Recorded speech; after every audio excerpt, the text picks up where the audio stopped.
Aquilo lá é um palco de terror. O cheiro lá dentro é pesado. Já experimentaram? Isso aqui é só uma galeria. É o sofrimento. É o sofrimento da cadeia. É o sofrimento. A cadeia no Brasil foi feita para pobre. Muito entupido aí. É um sistema barato para o governo, é um sistema barato para o Estado. É um sistema caro para a sociedade. Tudo que se define lá dentro vai reproduzir aqui fora e vai influenciar na vida de toda a sociedade.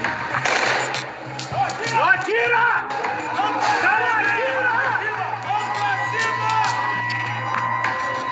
O período cumprido na prisão, que poderia funcionar muitas vezes para que essa pessoa tivesse uma chance na sua reinserção, não funciona para isso, né? Esse sistema é fábrica de bandidão. Quer fabricar bandidão? Eu conheço muitos que entraram aqui como guri chorão e que hoje não. Crack. Que a princípio é crack. O preso que aqui está, ele veio dessa sociedade. E se nós não tratarmos ou não tentarmos fazer com que ele seja uma pessoa melhor, não existe pena perpétua no Brasil. Ele vai voltar para essa sociedade.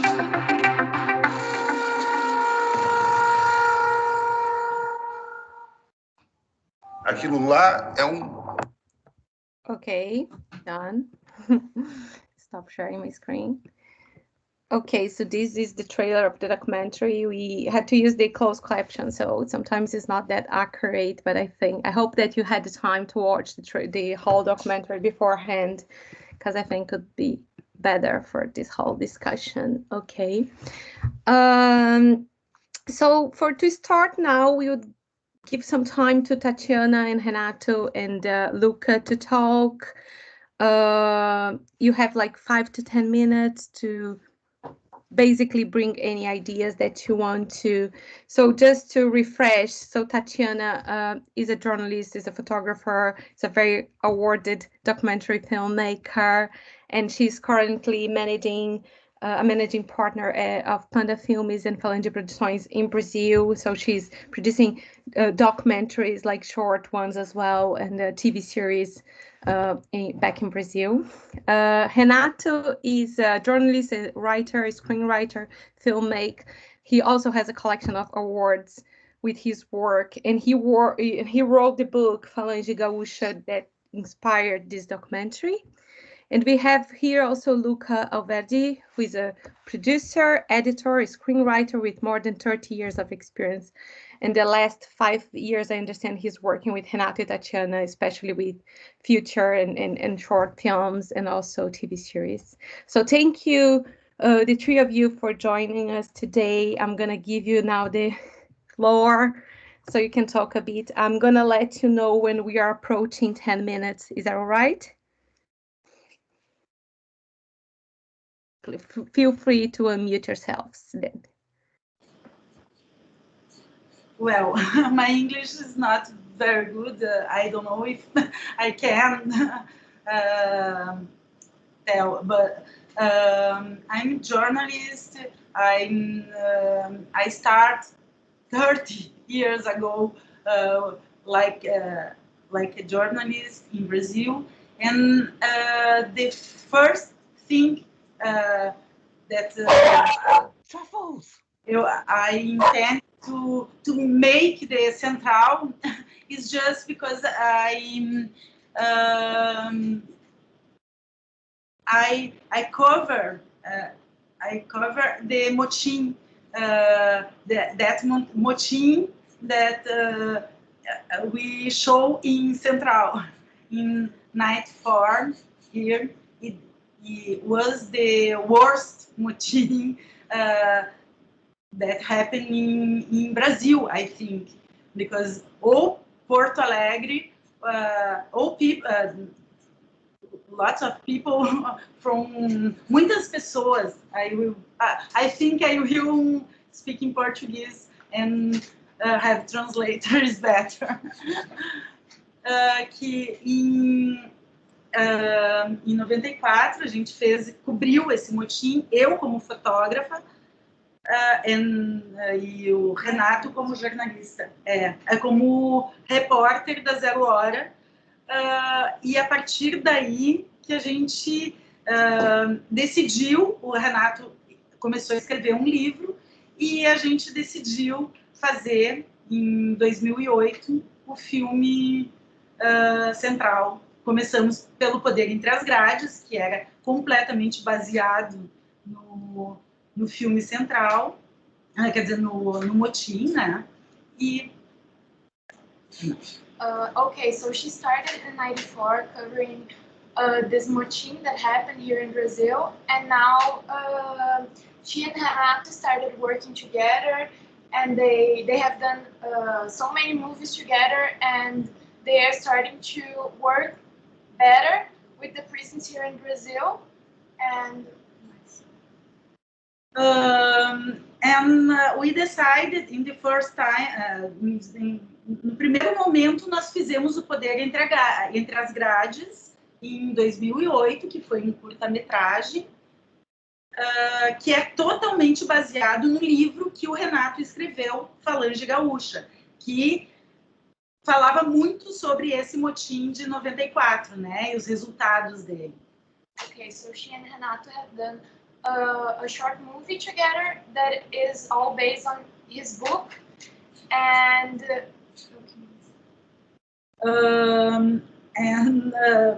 after we do this curta-metragem, short movie, we start making the Central for show the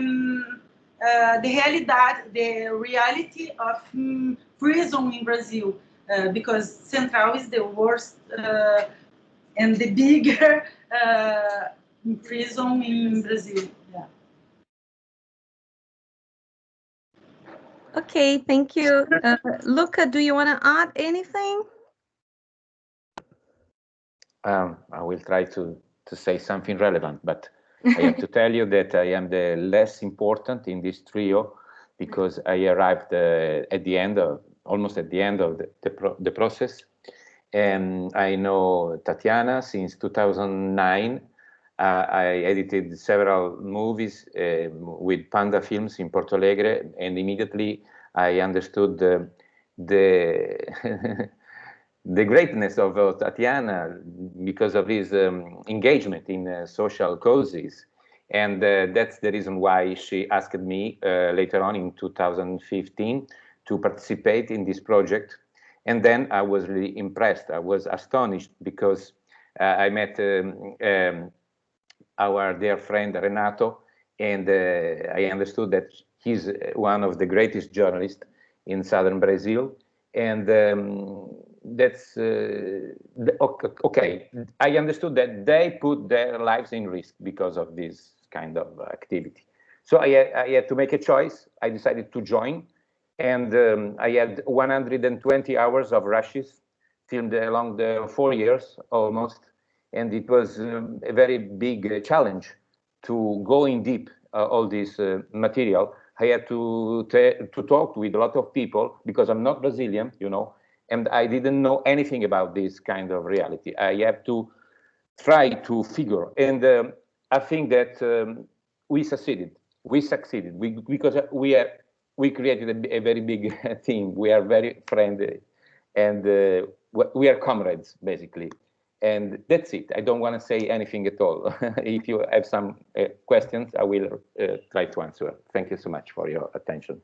Okay, so thank you so much, Tatiana and Luca, for this and for joining us today. And I know the language is a challenge, and we admire you for doing that, you know. Thank you. So now we have some time for Marília. So Marília is a professor at Law School at Federal University of Santa Catarina State, and her main areas of research are crimes of the powerful, media and crime, green criminology. Marília, you have also 5 to 10 minutes to talk. Thank you for joining us today, and the floor is yours. Thank you, Thais. I have prepared a small speech just for having for being insecure about the language and the time. So let's do that. And good afternoon to everyone. I'd like to thank Sylvia for this kind invitation. And in her name, I'd like to compliment everyone on this panel and the audience. It is an honor to be here. First of all, congratulations to Tatiana and Renato for their courage and persistence with this project, which is so important. One remarkable accomplishment of this film is breaking the typical invisibility of what happens behind the prison walls. Rio Grande do Sul is one of the states where it is more difficult to get authorization to go inside the jail. So congratulations also for succeeding in this bureaucratic step for accessing this space. I also found brilliant that you gave the camera to the inmates. I only saw something like this in another documentary, that's The Prisoner of the Iron Bars by Paulo Sacramento, which is I strongly recommend that everyone watches too. I'd like to say something on a personal note. In the first minutes of the movie, the prison director says that there is a jail to show to the university, and there is the real jail. Well, I visited this jail for the first time in 2000, 2 decades ago, when I was one of the thousands of law students who visit it each year. However, even the jail shown to the academics was shocking. It was the first time I understood the importance of questioning prisons as a control institution. And have in mind that I only saw a small and misguided idea of that facility. I have many notes about the film, but as we have only 10 minutes, I would like to address one main question for now that is more a kind of interpretation inside my field of research, that's the crimes of the powerful. So the question is, in the situation of Central Prison portrayed in the film, is the situation of Central Prison portrayed in the film a result of the loss of control by the state and then a failure of the Brazilian prison system, or does it exactly fulfill the finalities for which it was projected in the first place? I'd like to approach the second possible interpretation in the sense that for me, this film draws attention to different layers of state criminality, and it is a call for state accountability.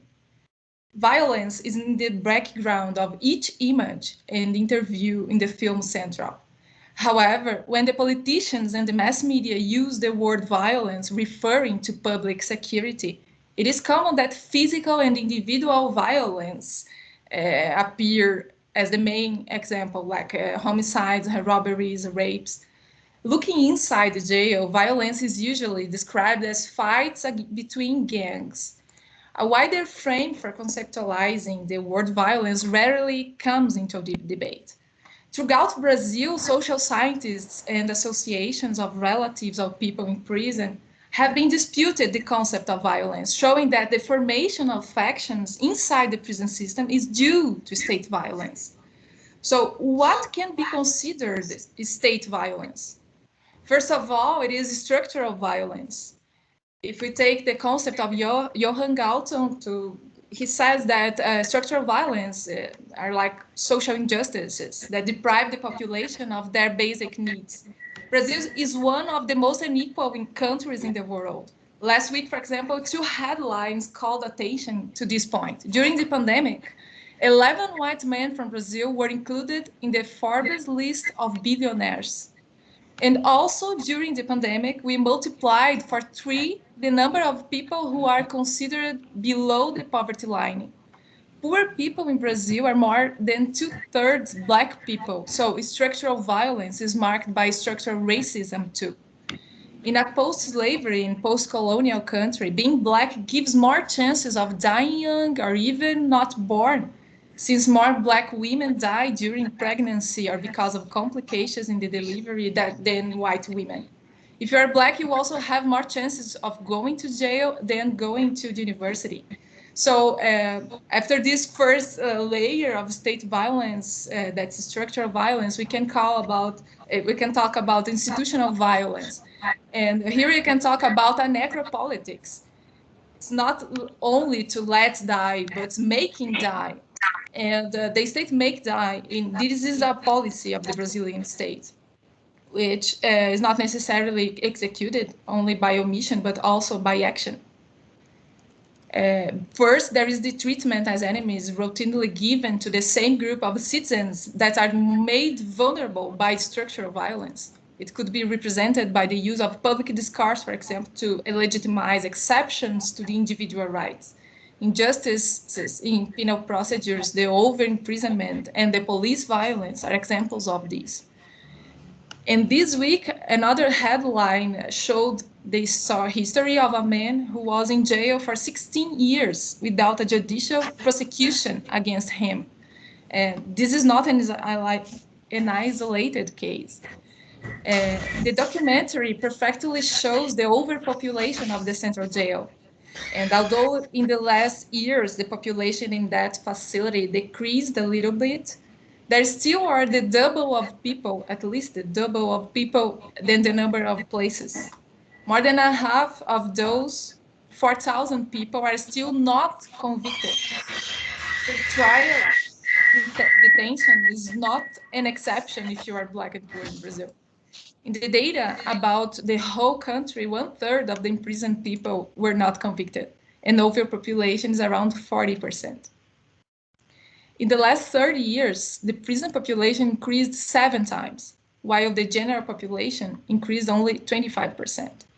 And the film also shows that Black people are overrepresented in the central. While they are 16% in the general population of the state of Rio Grande do Sul, they are 33% in the prison. And if we take the general data of Brazilian prisons, around 2/3 are Black people. Most of them were arrested for drug-related crimes and crimes against the property. Other violent consequences derive from prison overpopulation. For example, the precariousness of healthcare, the absence of hygiene. In many facilities, the lack of water to drink and to clean the body and the cells. The film showed that 89% of the deaths in central jail are due to health issues, mostly respiratory ones. Can you imagine what is happening now during the pandemic? The pandemic made these conditions way worse, as the states suspended the visits of relatives, with at least 2 consequences. The visitors, who are almost the totality women, could not give them clothes, blankets, hygiene materials, and money to the prisoners. The visitors were not inside the jail once a week to reveal, for example, torture marks in the prisoners' bodies. One example of this tragedy is the deaths of 6 inmates in a facility of the state of Piauí for beriberi, that's a disease caused by the lack of vitamin B1. Torture is also a type of state crime, inserted in the layer of institutional violence, but represented as direct violence. Camila Nunes Dias, who studies the case of PCC in São Paulo, and Marcelo Cipriani, who studies the factions of the central jail, argue that torture, in different senses, is the first ingredient to the creation of a faction. In the central jail, it is important to comprehend how the factions now work as an entity that dialogues with the state and controls most of the routine of that facility. The state profits from the deal they make with the gangs. The question is, if people have been tortured under the custody of the state, can we say that violence only comes from the fights between factions and simply let the state aside? This is what we see in the press, and this is what the governor, all the people from the state, the official that occupy the official places to talk in name of the state, they say that the problem is of violence inside the prison is about the fights between factions. Thus, how can we name in a criminological approach this process of outsourcing in which the state gives the factions permission to organize the jail and to torture and extort the relatives of prisoners? I think that the concept of state-organized crimes can be useful to this task. Chambliss defines state-organized crimes as acts defined by law as criminal and committed by state officials in the course of their work as representatives of the state. As all types of state crimes, denial is the first argument when the state is questioned about human rights violations. In the film, when the director of the facility says that after the deal with the factions, the rate of murder decreased, even if they know that the deaths only changed the place and time, we're talking about a type of state denial. This was one of the denials that appeared in the answer that Brazil provided to the Inter-American Commission on Human Rights in 2013, when it was accused of human rights violations inside the central jail. This is a document full of state denial, to use the concept by Stanley Cohen. Even if the state partially recognized the problems in the facility structure, they denied one of the main accusations, that their own prisoners were responsible for organizing the safety of the pavilions. That's exactly what we saw in the documentary. The state is not only reinforcing the power of the gangs, but also it is part of this organization. And it is not only the executive power that must be accountable for the violations. How can the judiciary work normally, as if the law were being enacted? During the pandemic, we could see exactly what most of the judges and ministers of the Supreme Court think about the prison system, and this is not real. We know by now who profits from this criminal organization between the state and the gangs. The question is, who pays the bill? From where the capital comes to the prison? Who supports the whole prison system in Brazil? I will follow my colleague Ana Flausina in this topic. She argues in her studies that Black and poor women support the whole prison system in Brazil. The only way found by the state to guarantee that the prison still operates and more people are still sent to the overcrowded jails is the workforce of the most oppressed people in Brazil. I will stop for now, and afterward we can go further in these and other arguments that come from the public questions. Thank you. Oh, thank you so much for this, Marilia. And yeah, thank you. So Jason, now it's your turn. Welcome to this panel. So Jason Warr is a senior lecturer in criminology and criminal justice at De Montfort University in the UK, and he has conducted research in a number of criminal justice settings and writing about prison and the pain of imprisonment and narrative criminology and more. Thank you for joining us today, Jason, and please 5 to 10 minutes if you can. Okay, cool. Well, thank you for having me, and thank you very much for inviting me. I was humbled to receive the invite, and I was really glad to be able to accept and to actually get to watch the documentary, and actually, you know, and so I'd like to thank the documentary makers as well for actually putting this together and actually being part of the event as well. I think one of the things that well, there's about 100 things I want to say, so I'm not gonna do that. But I think one of the things that's important, and I think one of the things that's radically important, prisons are particularly hidden entities in our societies. You know, these are places where we often cast out individuals within our society. Our own citizens are cast into these kind of these horrific edifices, or these horrific kind of entities, and then once we've put them there, we tend to not think about them. We tend to forget what happens to them, and we tend to deny the implications of what happening or what is being done to them in our name, and what the implications of that are for our society. You know, we tend to treat these as if they are somehow separate from our societies.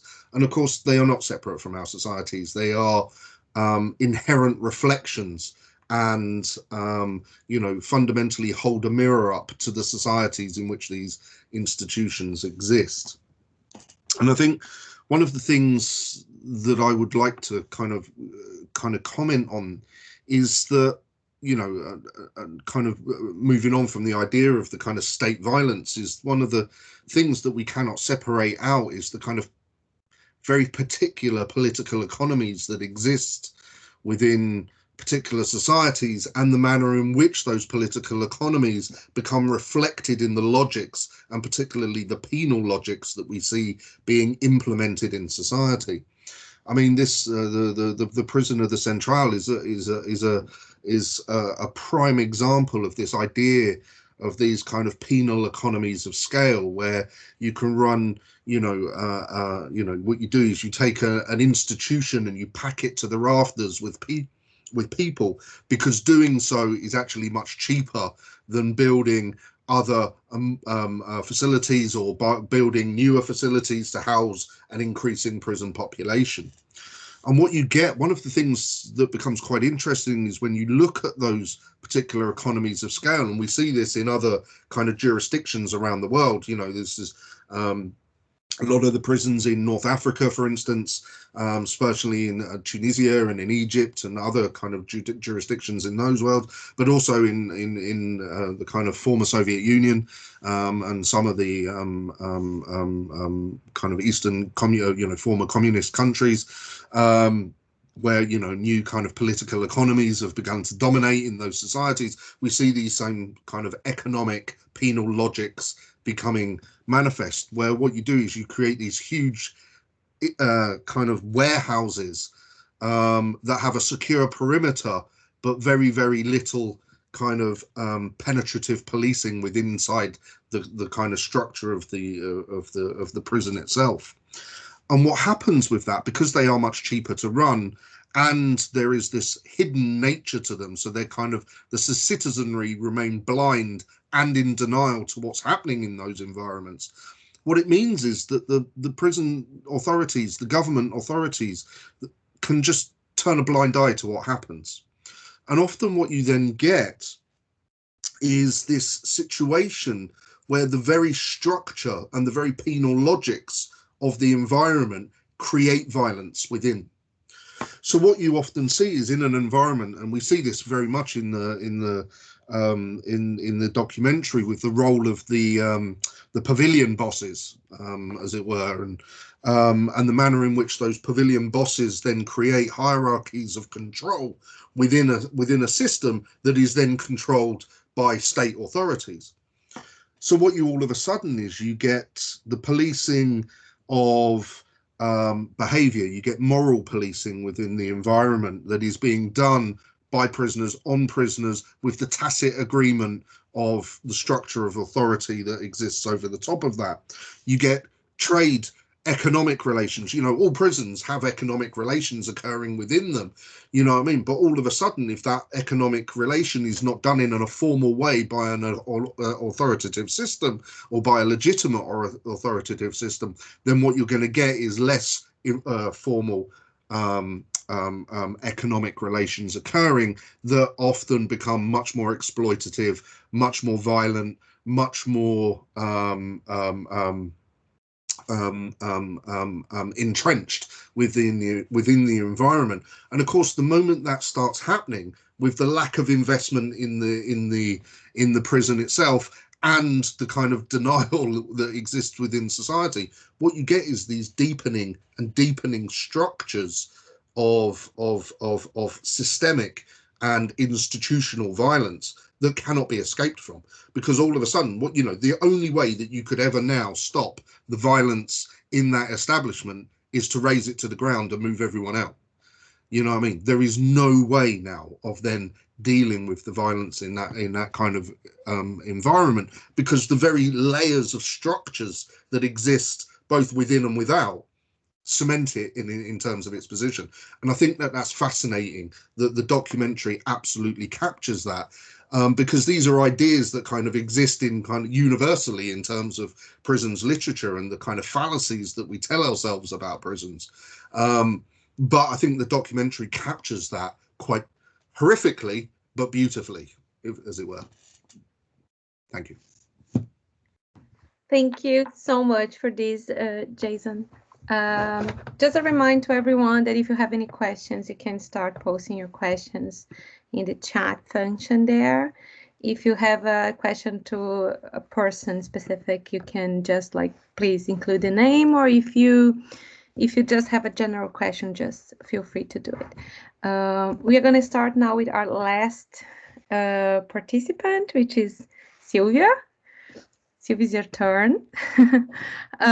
So Sylvia is a lecturer in criminology at Nottingham Trent, and she's also a researcher in Portugal. And her main areas of research are crime and media, prison studies, crime, ethnicity and gender, intersectional approaches, social inequalities, violence, life course criminology, prison re-entry, yeah, and so on. Sylvia, please. Thank you, Thais.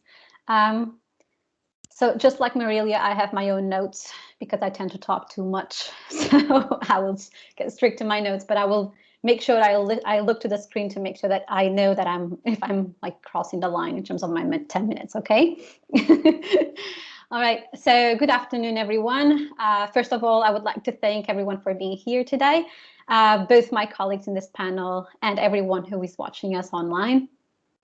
Before I start my intervention, I want to make it clear that I never entered a Brazilian prison, and I never studied the Brazilian prison system. My knowledge about prisons is related to the research I have been developing in Portugal since 2010, both in male and female prison settings. That said, when I'm looking at Central, I am looking at it with my own lens, okay? So I cannot completely distance myself from what's my research experience, from my own interpretations of what the prison system is or what I consider it should be, and from my obviously limited understanding of the Brazilian prison system. Nonetheless, I believe that my lens can be valuable for comparative purposes, theoretical and analytical comparative purposes. The first point I would like to make is that up to a certain extent, there are many aspects shown about Prison Central that are not different from what we can find in many other prisons across the world, as there are other elements that are very particular to the Brazilian reality. So aspects mentioned that are transversal to various penal systems are, for example, the architectural apparatus of the prison, the infrastructural problems of the prisons, the characteristics of the prison population, like Marilia already mentioned, prison overcrowding, the negative impacts of prison in prisoners' families and the entire society, corruption, the control of prisoners through illicit and licit drugs, and the visible fluxes between prison and society. All these aspects are very much discussed in penology literature as they result from philosophical and political ideals on how we must deal with crime, the criminal, and the other. They appear reconfigured based on the Brazilian cultural and social reality, but they reflect what the prison is in itself, a violent place in many different levels.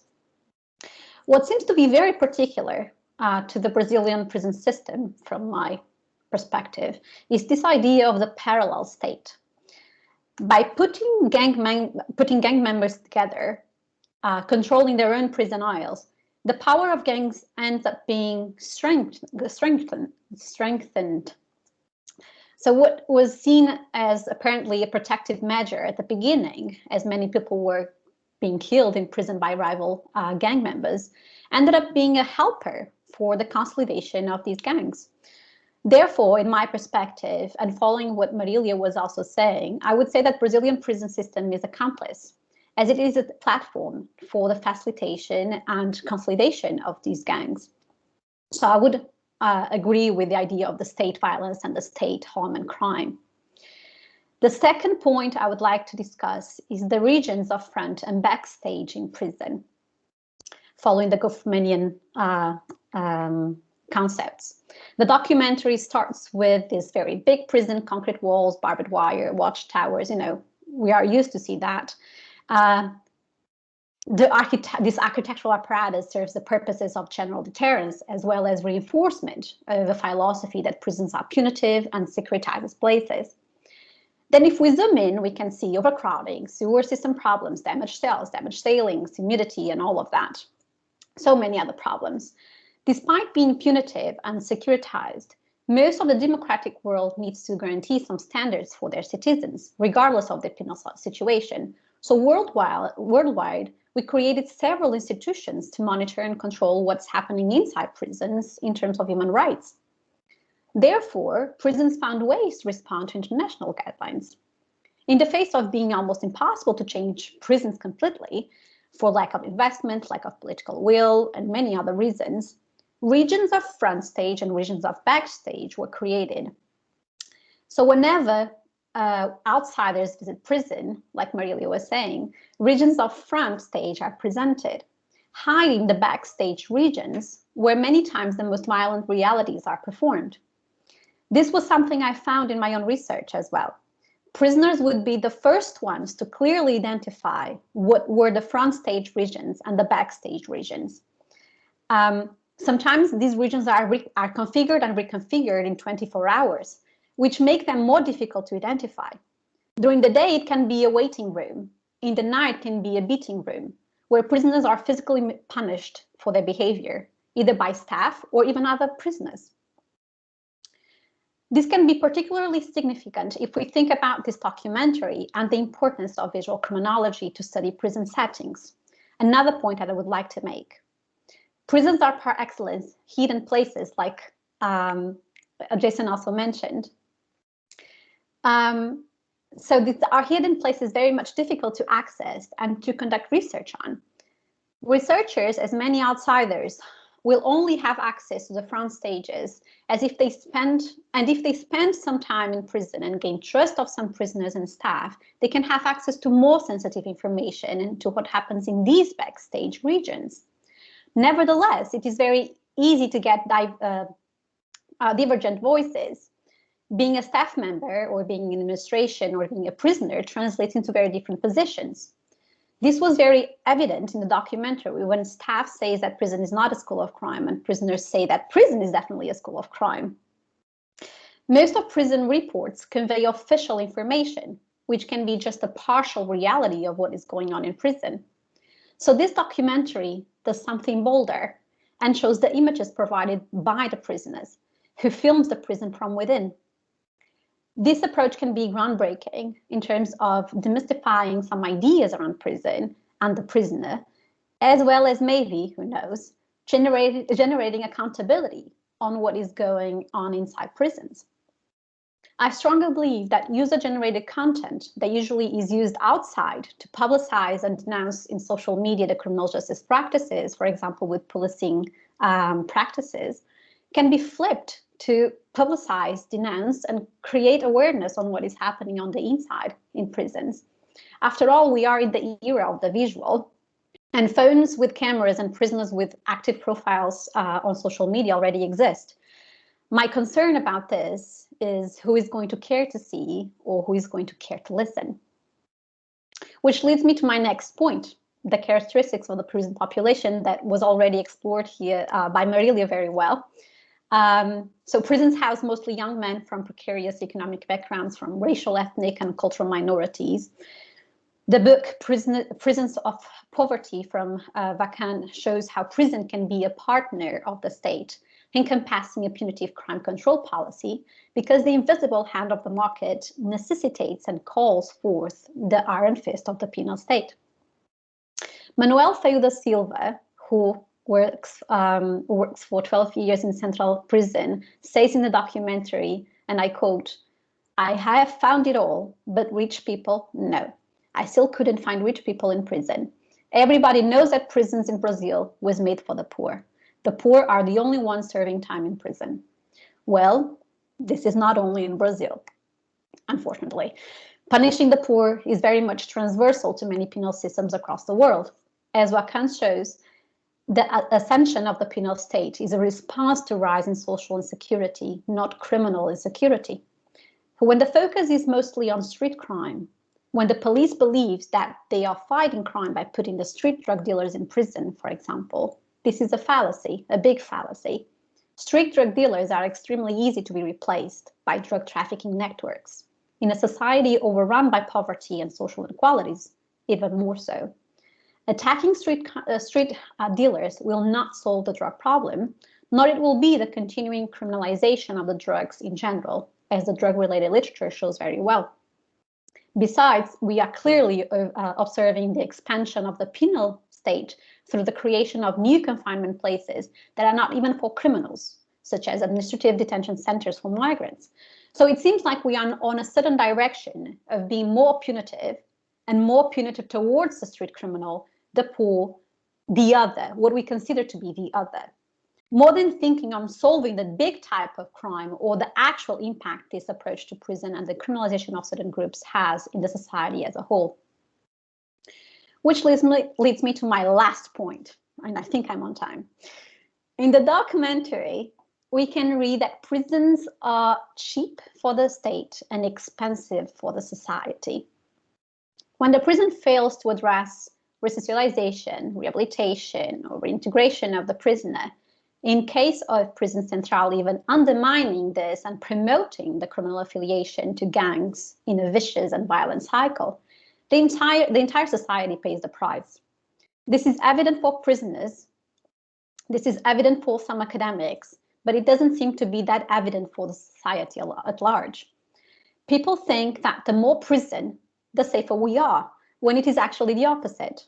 People that are incarcerated, they were many times already substituted in the outside, if we are, for example, considering the drug markets. And these people that were incarcerated, they will eventually leave prison. And even when they want to work and study and have a rather normative lifestyle, all the doors tend to close due to stigma of being an ex-prisoner. Also, there is a set of literature exploring the impact of incarceration in different generations as well, pointing out how having a family member incarcerated increases the risk of ending up in prison. And we saw that in the documentary as well. If the prison fails to do something good with a prisoner, or if the state fails to address the real issues surrounding the criminal activity, then the outcome will necessarily be the same. Prisons can actually lead to more crime instead of decreasing crime. So instead of maintaining this punitive ideal or revenge ideal as presented in documentary Central, maybe we can do something better for all of us by reducing prison and investing more in our communities. And that's all. Thank you. Thank you very much, Silvia, and thank you everyone for your inputs. So please, just again to remind everyone that if you have any questions, you can just post in the chat. And if you have a specific question to a person, just let us know, just include the name of the person that you are addressing your question to. I'm gonna use the power of my position to start with the questions then. And I have my first question is for Tatiana, Renato, and Luca. I don't know if one of you, whoever feels comfortable to reply to this, but I'm curious about how did you get the prisoners to record those scenes, you know? So I was wondering if you could just explain to us, like, if the authorities knew about it, how was the negotiation to give them the cameras for them to record, and how long, like how many hours you have recorded, and like how you selected things, you know? I think all this is so interesting, so unique, you know, so different.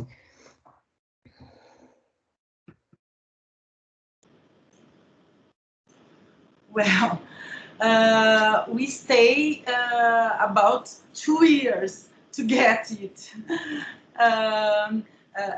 I went about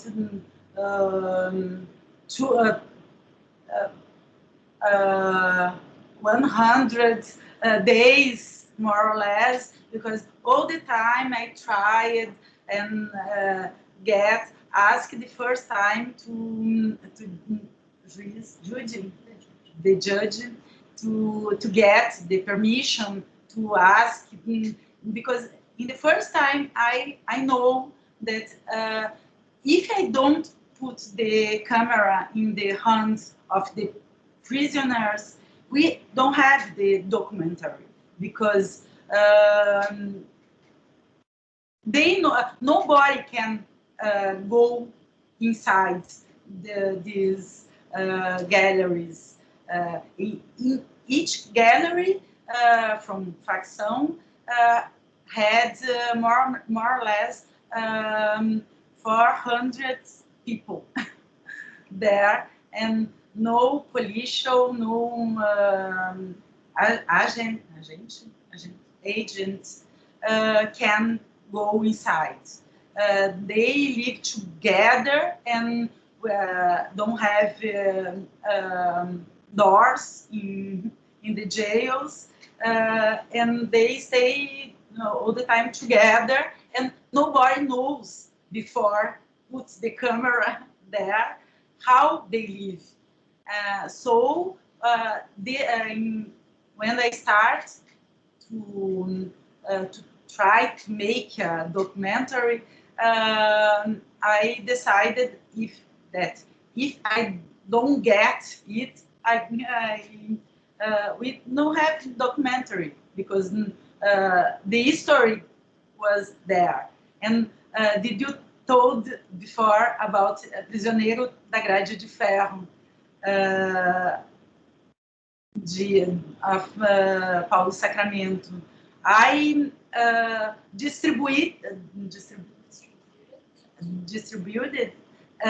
that documentary here in Porto Alegre, in Rio Grande do Sul, 10 years ago, and I, in the first time, I think is different because he da oficina de Paulo Sacramento gave classes to the workshops for prisoners in that time. Now I could not do this, but I decided show how they can do film, and today is easy to give, and everybody knows how film a little.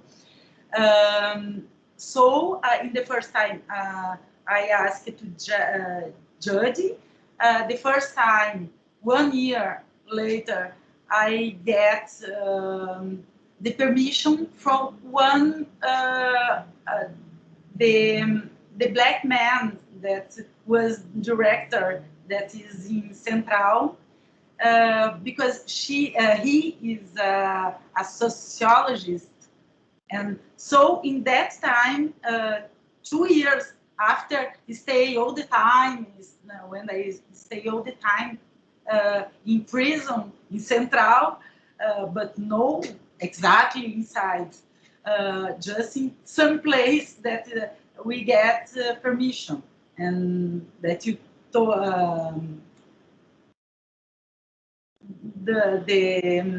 the girl told me before, here is very difficult to get to go inside of prison. We don't have permission. We never get this permission.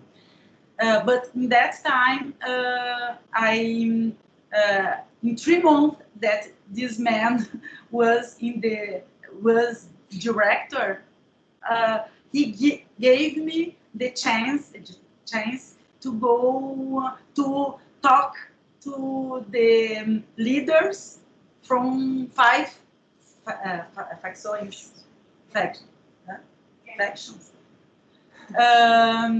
And I stay, me and Renato, stay with them about 5 meetings.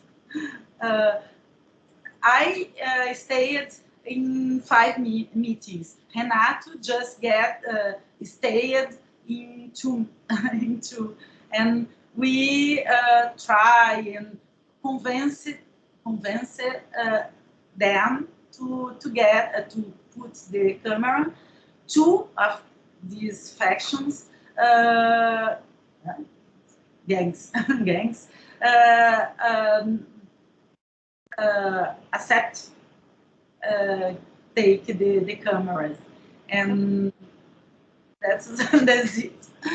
Sorry, I'm sorry. Desculpa, Tatiana, interrupting you. How did you feel being a woman, and how comfortable did you feel in that environment?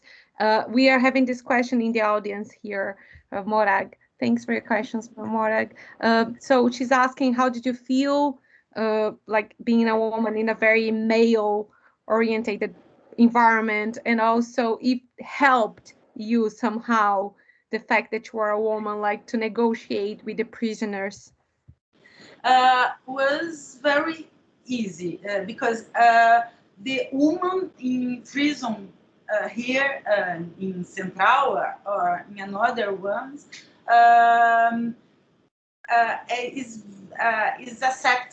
accepted for the prisoners, because the woman, the mother, the woman, companheira, wife, partner. Exactly. They stay all the time inside of prison, and so they have a respect.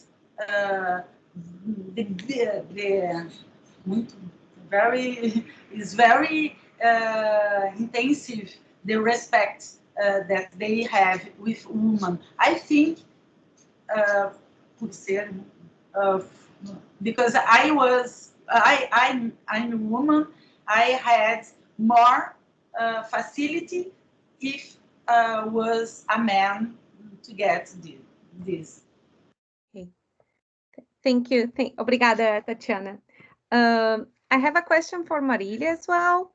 So Marilia, I think the documentary clearly shows the whole, the role of the Brazilian authorities in letting things happen in that specific way and let the Presídio Central be run in that way. But I was wondering if you could talk a bit about Brazilian society, you know, the role of Brazilian society in keeping things in the same way, in accepting what happens there, in accepting this general idea of a private revenge. Is this somehow an indication that Brazilian society is leaning to the far right, which actually makes sense in the context of us electing Bolsonaro as our president, you know, 2 years ago? So accepting the prison being at it is it an indication of this far right politics? Thank you for the question, Thais. Very interesting. And one thing that's very important to clear is that the situation reported in this documentary is far before this ascension of far right. And I'm not talking that far right in the power is not a problem for this issue specifically. I will talk about this. But it's interesting that the biggest increase in prison population in Brazil happened during the left-wing government. And this is something that we are studying and reflecting for at least 10 years, trying to understand this process. Because, of course, we are talking about something that's structural, because, for example, structural racism is something that you don't change from a day to another. It's something that takes a time to do something, and I think that left-wing governments made something about this, for example, with the insertion of Black people into the universities, and I think this is so important also because it's something important to interpret the role of the criminal justice system in the perpetuation of racial structural racism. And we're seeing that the inclusion of Black people in the universities are allowing us to have another kind of interpretation about this process of this increasing in the prison population. Mostly Black people have places that are recruited by the system. But the problem, and I think Sylvia stated that before, about how the mass media, for example, show the drug trafficking as they create an image of the drug dealer as a whole bandit, as a whole criminal, terrible, and it seems like all the drug dealers, and this would be in this sense the people that is in the prison for the mass media, they would be great drug dealers. They would be the ones who have these guns that are limited for the army, and they have the guns to shoot the police, for example. This is the image the media gives to us. But this is not the reality. People who are in prison in Brazil for drug dealing, for example, they are all small drug dealers.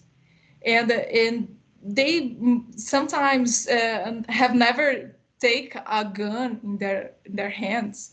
So it's so disproportional, and it's so misguided the way in which the mass media show this.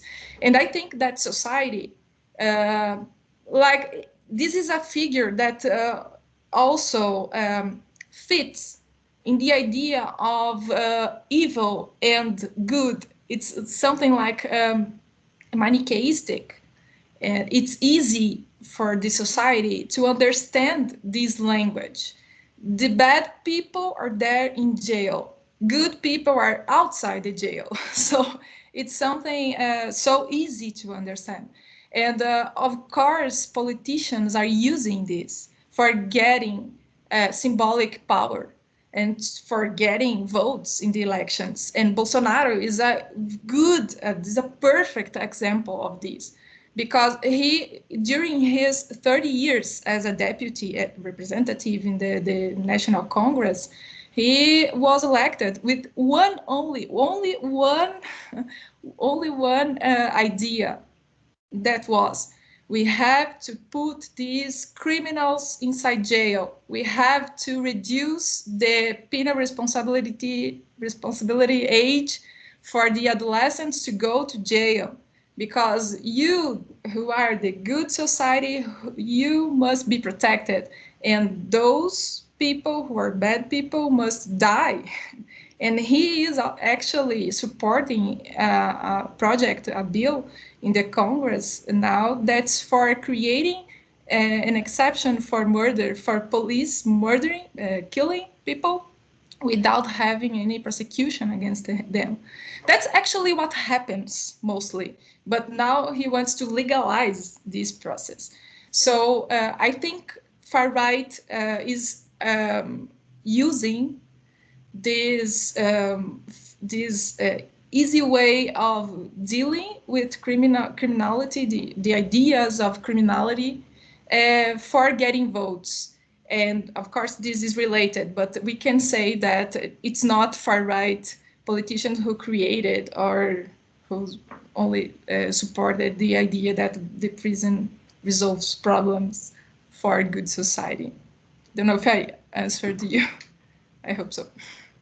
Yeah, no, thank you. Perfect, Marilia. So we have a question for Jason here in the chat. So do you see any similarities between this prison and prisons in the UK?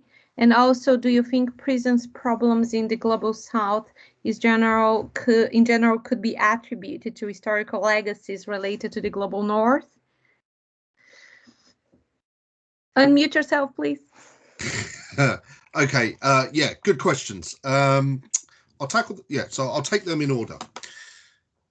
Did I see parallels? Yes, definitely. And I think as Sylvia said there, and as Marilia has also said, that there are some universals when it comes to kind of structuring of systems of power within prisons, and the manner in which you then get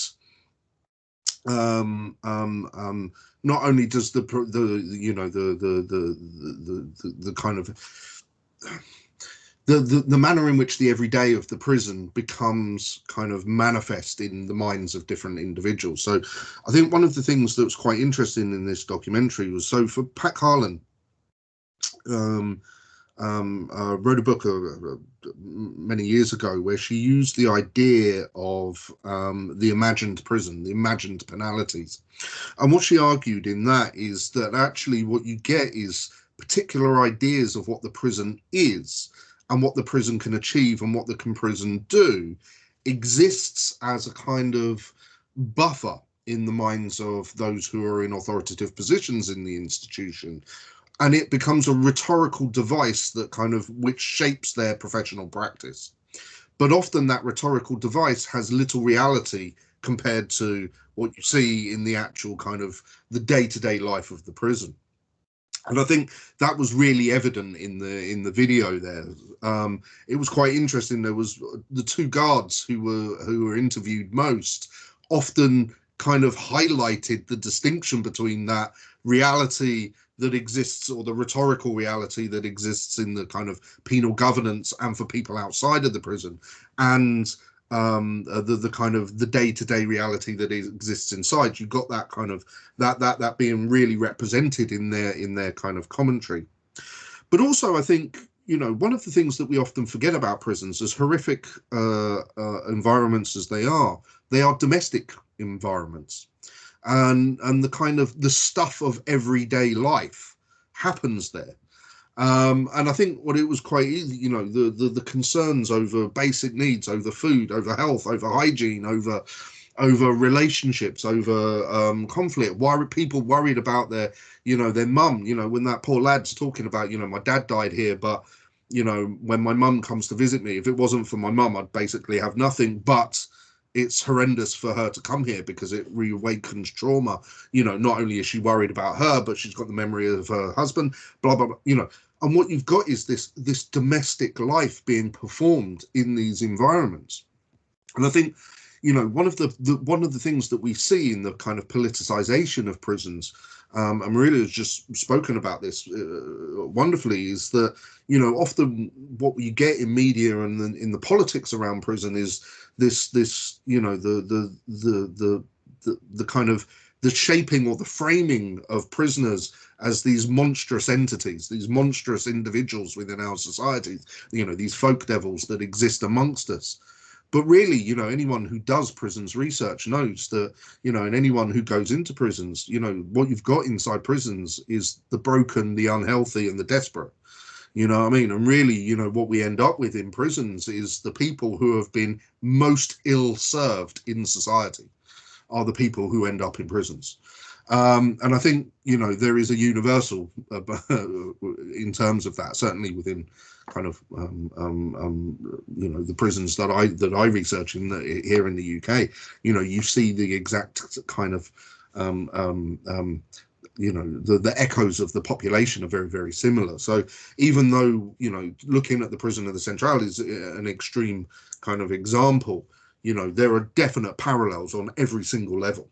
And I think this is something that Sylvia noted in her talk. Taking your second point, or the second part of that question, absolutely.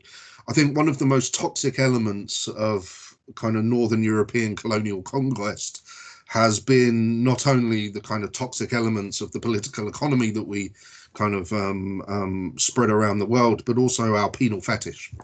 You know, this absolute fetish for punitive systems of control and of systems of control. And I think absolutely, when you look at systems of control, when you look at prison systems, when you look at penal systems that exist in the global South, often what you get is those colonial echoes.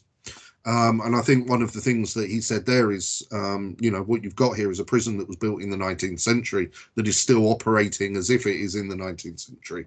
And I think that that's the case, you know what I mean? I absolutely think that, You know, what you see there is an echo and a leftover, you know, and the detritus of colonialism, definitely. Thank you, Jason. Sylvia, we have a question for you in the chat. So you bring up a great point about reallocating funds from prisons to society.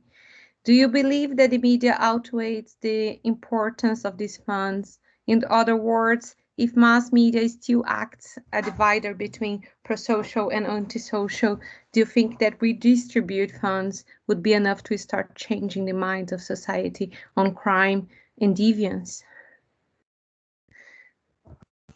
Great question, Jack. And that's a very difficult question to answer, I would say. Well, when it comes to media, it's a different territory. But so we know that media tends to portray the criminal in a certain way, and also the prison system in a certain way. So, but we also, so in this negative way and in the Manichaeist way, that, like Marilia was saying. But if we consider that also most media, especially the mainstream media, will give voice to politicians and to the ones that are in power, if this is something that comes from someone that is in power, like governments and all, maybe media can have a role in helping not justify, but kind of let this idea of funding the societies and not so much the prison system to come along. But I think we still have a long way to go before we reach that position. As Jason was mentioning, and also Marilia, the penal populism and all the penal ideal is pretty much strong, and it's reified in our society, so it's very difficult to deconstruct. Like I was saying, for people that studies, for researchers, for many academics, it's so obvious that that prisons are more that have a strong impact, a negative impact on prisoners, family, and an entire society. But then for the society, it's not at all obvious that prisons are not something that is beneficial for the society. They see prisons as something that should exist and should be invested on, because we don't want, we don't want to have street crime. We don't want something robbing us, or we don't want to have that person living next to us, right? So we want to get rid of this undesirable populations. So before we can actually have the media discussing this, of course, mainstream media, because we already have some alternative media discussing abolitionist perspectives, prison abolitionist perspectives. If we want the mainstream media to discuss this, or to even bring this into debate, we have to go a long way before with society at large and the governments. So, and because in many countries like Brazil, and not only, the state kind of benefits from having this system, I don't know if we have what it takes to start the actual change. I hope I answered you, Jack. That was a tricky question. We have in the chat also another question. Thank you, Sylvia. We have in the chat another question for Tatiana and Renato. So do you know, maybe through your contacts there, how is the situation in Presídio Central now? How has the pandemic affected life in prison? Well, maybe I will ask it to Renato answer. We don't know exactly, because we don't have news about inside of prison in Brazil. Renato, eles perguntam o que está acontecendo agora no Presídio Central, e principalmente com relação à pandemia. Eu disse que a gente não tem notícias, praticamente tem muito poucas notícias. Thaís, can translate? I can translate, Renato. You just need to tira o tá no mudo. Pode precisa yeah.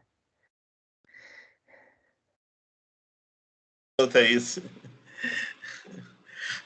Bom, Thaís, peço que repassem as informações do sistema penitenciário do Brasil na atualidade, até em virtude da pandemia, elas estão bastante fechadas, né? Okay, second, Renato. So Renato is saying that the news about what's happening inside the prison in Brazil at the moment during the pandemic, they're quite closed, quite restrict. So people don't know basically what's happening inside. Pode continuar. Certo. Quando as informações, melhores informações sempre nos chegavam por familiares de presos, mas como as visitas estão suspensas, também esse acesso está sendo dificultado. Okay, so Renato is saying that usually they would get some news from people's like prisoners' relatives, but at the moment, as we don't have people visiting Presídio Central, it's difficult to get to know what's happening there. Mais alguma coisa? E com isso não se sabe ao certo entre os presos quantas mortes já ocorreram. Se sabe dos trabalhadores, né, agentes penitenciários, mas não se sabe quantos presos já morreram em virtude da pandemia. Quantos agentes penitenciários, Renato? Tem uma ideia? Parece que no país é em torno de 350.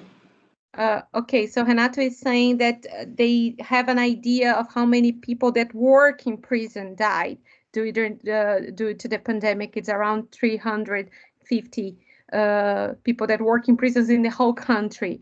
But they don't have an idea of the number of prisoners because, basically, just complementing Renato's answer, it's like difficult to get information at this point in Brazil. It's more through the media consorts than through the state itself about the pandemic, because the state is trying to hold the information as well as they can.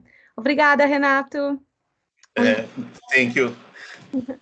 We have another question here. Actually, it's a question for Marília. Due to the absence of prisoners' human rights, never have United Nations or any other organization ever tried to intervene in the prison system? Thank you for the question. It's João Paulo Garrido, I think. Just before talking about this question, I just would like to complement the answer by Tatiana and Renato, because in the university we created in the last April of 2020 a platform in our website that's Covid nas prisões. Afterwards, I can put it there in the chat. And a profile in Instagram and Twitter, in which we are trying to check informations about what is happening inside the prison facilities in Brazil. And we are trying to cover the whole territory, and because of this, we have also two other universities engaged in this project. That's a Universidade de Brasília, Universidade Estadual de Feira de Santana, in Bahia. And we are posting almost every day information about different states. And what I can say is that the main problem we have right now is underreporting of the cases, because they are not testing in the inmates. And the information the Ministry of Justice provided is in a website in which they have the news, I can say, the data provided by the states to the Ministry of Justice. And it is almost daily updated. But when we go to and ask for information directly in the States, they don't say if, for example, the number of people that's contaminated with the virus. When they say the number of people, they don't say, in many cases, the number of tests and the type of test and when the test was applied. So it's very difficult to deal with this data they provide. And about the deaths in prison, there is a number, and I saw it yesterday. That's 152, I think it was, the number yesterday in this website. I can also put the link here. And but the problem is the same. People is dying, and for the certificate of the death, have the cause of the death as COVID-19, they must have done the test. If they don't, we don't have the register. We don't have the right number. So we know it's underreported. And a good example is São Paulo.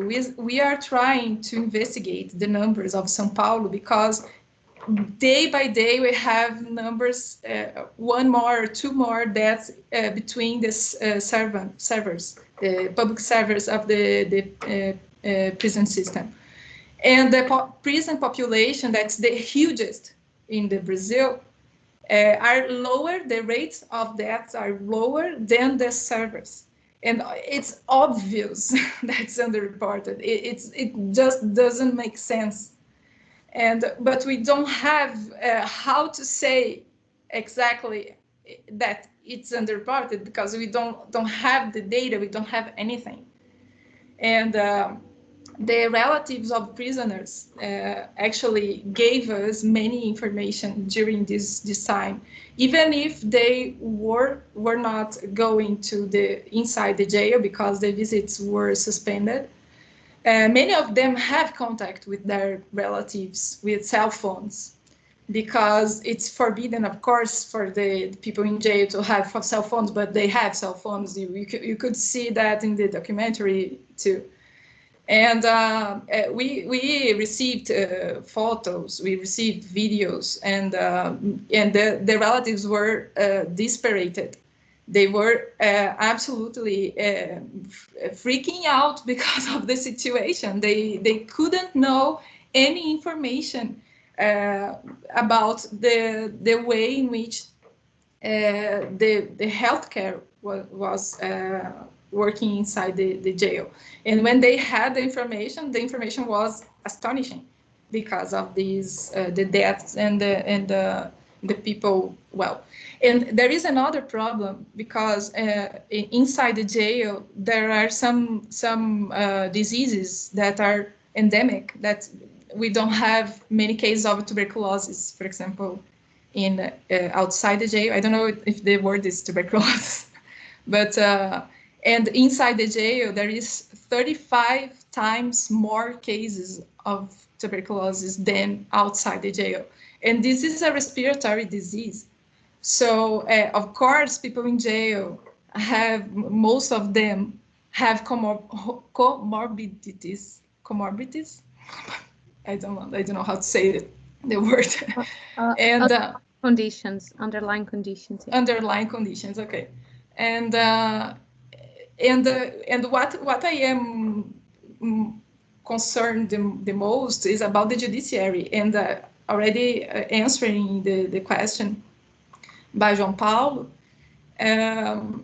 When we think about accountability, it's necessary to understand how people who could have this position of controlling the executive, like control of powers, is the judiciary. And it's interesting that in 2015, the Supreme Court recognized that the Brazilian system, the whole Brazilian prison system was unconstitutional, was under unconstitutional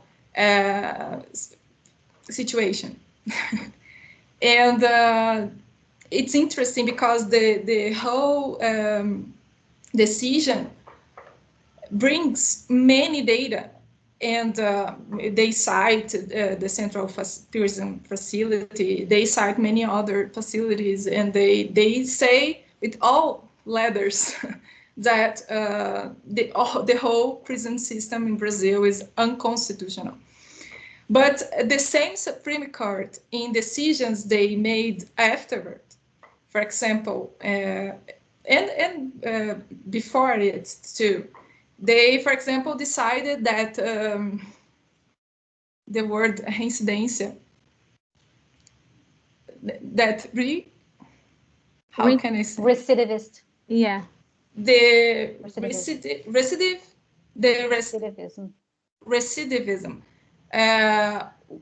would not, as a condition to increase the penalty for the one who is being judged, individually judged, it is constitutional.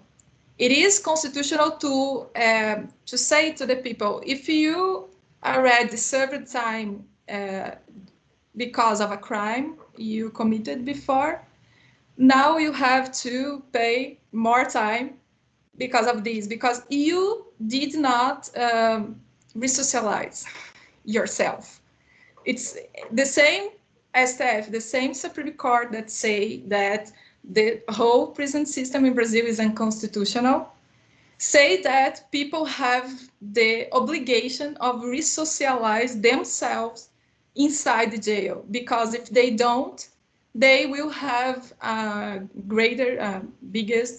bigger sentence the next time he or she will be judged. So it's so contradictory, because in this system in which the judiciary should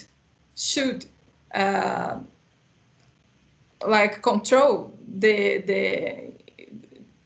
have the outside control to the executive human rights violations, they just say that nothing is happening when they are judging other issues that's not the whole penitentiary system. When they are judging individuals, they say, well, you are you have to go to the jail and it's okay. So it's a problem, because I think that, and we know that the international criminal justice system always work when we have, for example, the proof of the omission of the powers, the intern powers for judging these violations. And here what we are seeing is that we have a great omission with the work of the Supreme Court. And maybe this is a kind of point to start these other possibilities of control.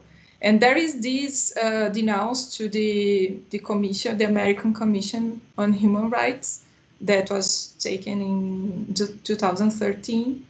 But this is only symbolic. We can say that intervention is a possibility, and I don't know if it's desirable also, but I don't know.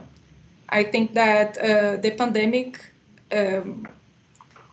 only showed better the terrible situation we already had before the pandemic inside the jail, and that we don't have any transparency, any kind of transparency. And well, this is why this film is so important. Thank you so much, Marilia. I have two questions here in the chat that I think I'm gonna just ask together because they are related to each other, that are actually for everyone. And I think probably is gonna be the last bit, because we are almost running out of time. So for everyone, Ian is asking, several of you drew attention to the power of visual methods exhibited in the documentary. Do you think these methods may be a tool to begin to change the conversation if we can reach the right audiences? And then Paul Birmingham includes, related to Ian's question, where, if at all, can we find calls for optimism in this documentary, and specifically in making visible the brutal reality of prison life in Brazil? Does this open up new possibilities to make prisons more humane, or for resistance to state violence, or to build new relationships between incarcerated populations and wider society? Thank you all for your talks. So any of you that feels like, Jason, please. Sorry, remember to turn my microphone on. I think there's two things here. I think the first thing that we often need to do is, in order to really communicate or to really start to reframe public discussions around prisons, it is absolutely necessary to kind of collapse the distance between what happens in these hidden institutions and what exists in the kind of public imagination. And I think, you know, we need to collapse that distance, you know what I mean? And documentaries like this and other good quality documentaries that we've seen in kind of other prison systems around the world are one way of doing that. But also, I think, you know, we've had a long history of kind of, well, not a long history, but, you know, probably about 20 plus years now of a kind of visual criminology, really, where, you know, we've had these, you know, the ideas of actually exposing the image to the public, and the imagery of places and of social control, for instance, that can then help to in some way collapse that distance. I think one of the things that I've been involved with just recently is actually a kind of an extension of the ideas of visual criminology is actually into a sensory criminology, which is actually about expanding that understanding of penal environments beyond just the visual, but also into the kind of understanding about how prison sounds, what it smells like, what it feels like, what it, you know, and those kind of elements. So actually, once we can broaden it out just beyond the visual to other kind of sensory components, then we can collapse that distance between the kind of agnotology, you know, the imposed ignorance of public discourse and the reality that exists in the prison. And it's only when we are able to collapse that distance are we going to begin to be able to change the narratives and the perceptions and the understandings of the public. Because we know that when you inform the public, they are not as punitive as they are when they're kept ignorant of issues. But the problem is that they are currently kept ignorant. The spectacle of the prison exists over there, not in here. And that's the barrier that I think we need to break. And I think documentaries like this go some way into breaking that barrier a little bit. So I think there is hope, but we have a damn long way to go. Can I step in, following what Jason was just said? I was talking, well, it was a conversation with a friend one of these days, and she was saying, well, I have something closer to what it is, or I can feel closer to what a prisoner feels like because I've been being in lockdown for too many days now because of the pandemic. So it seems like people are questioning what it is to be locked in lockdown or being in home arrest because of the pandemic. And of course, that started an entire conversation of that's not what it is to be in prison, because being at home, being in your own space, with your comfort, with the people you love, that's definitely, when that's the case, of course, that's definitely not the same as being in prison. So it's interesting that some people will think that being at home or being secluded at home will be anything similar to actually being in prison. But regarding that, I just recall what Blumstein wrote about the power of documentaries.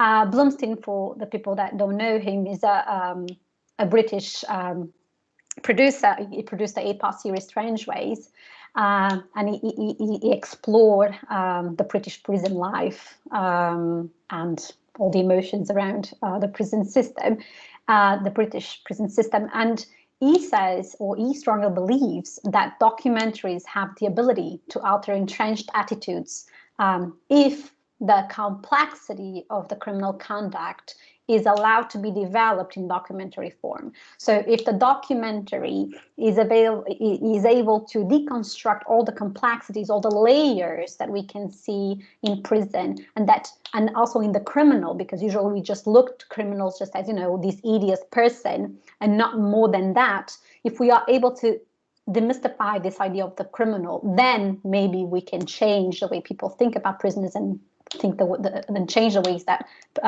people can think about prisoners and prisons.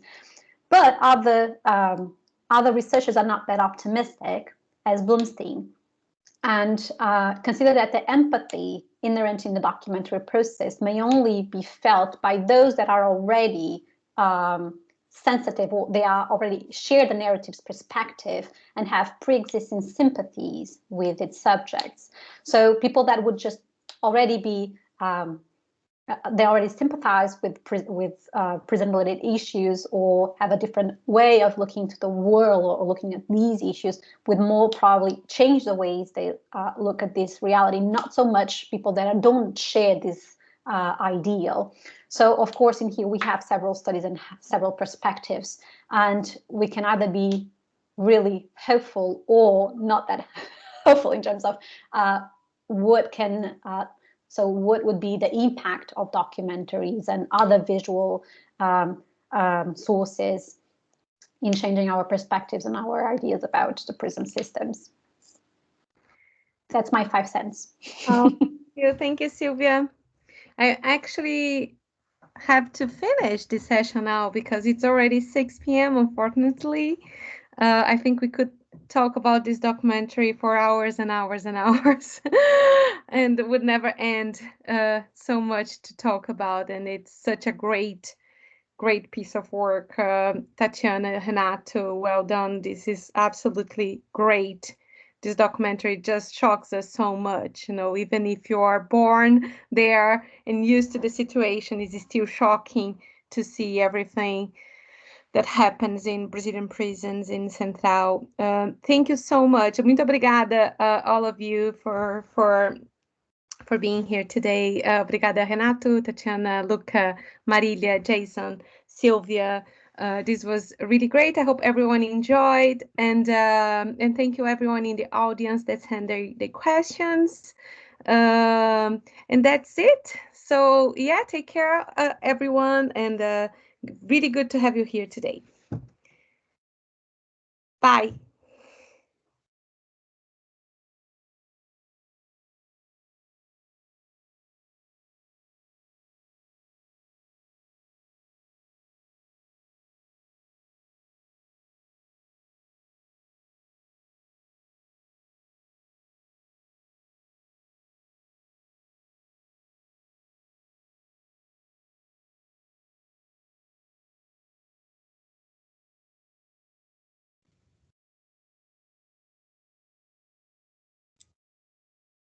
Are you guys staying behind on purpose?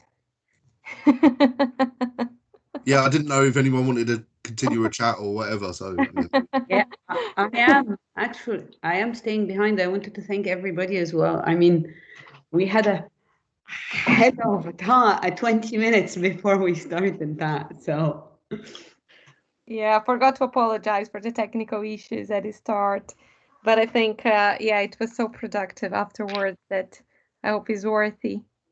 Yeah, Ian, you might want to stop recording now. You know. Yeah. I forgot about that. Well, good point.